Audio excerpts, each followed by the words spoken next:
एक गांव में चुड़ैल और उसकी बेटी एक गुफा में रहा करते थे। चुड़ैल अपनी बेटी को कभी भी पूरी तरह चुड़ैल नहीं बना पाई थी। चुड़ैल जब भी बाहर भोजन की तलाश में जाती है, वह सोचने लगती है कि अभी तक मेरी बेटी पूरी तरह चुड़ैल नहीं बनी है। मुझे उसको आने वाली पूर्णिमा के दिन चुड़ैल बना दूंगी। यह सोचकर चुड़ैल वहाँ से चली जाती है। उसी गांव के पास एक तांत्रिक रहा करता था। वह तांत्रिक बहुत शक्तिशाली था। आए दिन कुछ ना कुछ तंत्र मंत्र किया करता था। जब वह गुफा से बाहर निकला तो उसे देखा कि एक औरत उसके सामने खड़ी थी।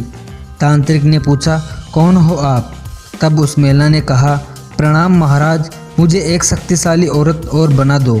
मैं बहुत दिनों से ही भटक रही थी। फिर मुझे पता चला कि हमारे गांव के पास एक तांत्रिक रहता है। वह मुझे शक्तिशाली बना सकता है। आप मेरी मदद करें। तांत्रिक उसे अपनी गुफा की तरफ ले जाता है और उसे कहता है कि मुझे पता है तुम शक्तिशाली औरत कैसे बन सकती हो। तुम मेरे साथ चलो, लेकिन तुम्हें एक चुड़ैल की बेटी की बलि देनी होगी, वो भी पूर्णिमा की रात। कल पूर्णिमा की रात है, तुम आ जाना। रात होते ही तांत्रिक और वह औरत चुड़ैल की गुफा की तरफ जाने लगते हैं और चुड़ैल भी अपनी शिकार की तलाश में बाहर चली जाती है। लेकिन चुड़ैल की बेटी के पास कोई भी जाता तो उसे आहट हो जाती थी। अब तांत्रिक और वह औरत गुफा के पास जाते हैं। तांत्रिक कहता है कि तुम चुड़ैल की बेटी को बाहर लेकर आओ, बाकी की तैयारी मैं करता हूँ।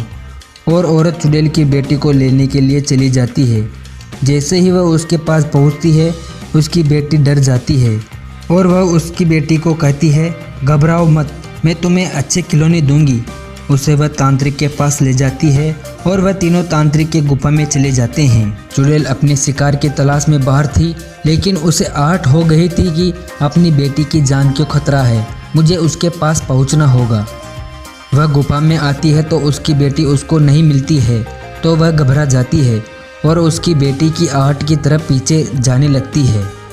जैसे ही वह उसके पास पहुंचती है, वह तांत्रिक उसके बलि देने ही वाला था। वह तांत्रिक को ख़त्म कर देती है।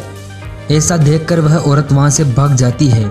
वह औरत के पीछे पीछे जंगलों में जाती है और वह उस औरत को भी ख़त्म कर देती है। उस रात पूर्णिमा की रात थी, इसलिए चुड़ैल बिल्कुल भी देर नहीं करती है और रात के समय अपनी बेटी को चुड़ैल बना देती है। और वह दोनों अब बहुत ही खुश थे। लेकिन अब चुड़ैल के पास कोई भी नहीं आता था, क्योंकि जितनी शक्तियाँ उस चुड़ैल के पास थी, उतनी ही शक्तियाँ उसकी बेटी के पास आ जाती है। अब दोनों बहुत ही खुश होने लगे। अब उन चुड़ैल के पास कोई भी नहीं आता था, क्योंकि वह अब दोनों खतरनाक चुड़ैल बन चुकी थी। तो कैसी लगी आपको यह कहानी अच्छी लगी तो हमारे चैनल को सब्सक्राइब करना, वीडियो को लाइक करना और कमेंट करना, अपने दोस्तों के साथ शेयर कर देना।